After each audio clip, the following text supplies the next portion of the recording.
Basic structure of the constitution है निष्पक्ष चुनाव और डेमोक्रेसी। अगर बायस्ड इलेक्शन कमीशन होगा तो चुनाव भी बायस्ड होगा। अगर गैर निष्पक्ष तरीके से चुनाव आयोग चुना जाएगा तो हिंदुस्तान में चुनाव भी गैर निष्पक्ष तरीके से होंगे। इसीलिए यह basic structure of the constitution को भी पूरी तरीके से वायलेट करता है।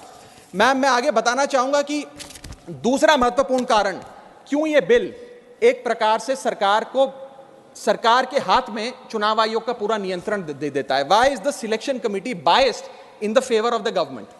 सुप्रीम कोर्ट ने कहा 3 मेंबरी समिति होगी जो तय करेगी कि चुनाव आयोग में कौन कौन बैठेगा, प्रधानमंत्री, लीडर ऑफ ऑपोजिशन और चीफ जस्टिस ऑफ इंडिया।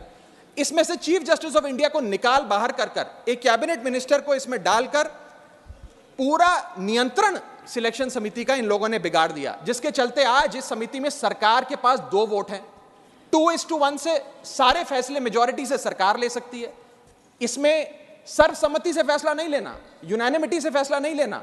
सरकार चाहे तो 2:1 से कोई भी फैसला ले सकती है, यानी कि सारा नियंत्रण कौन मुख्य चुनाव आयुक्त होंगे, कौन चुनाव आयुक्त होंगे, यह सरकार के हाथ में आ जाता है।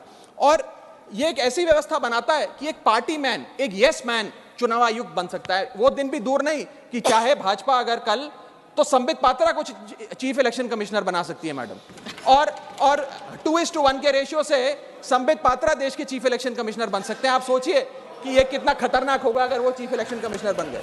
मैं आगे चलता हूं।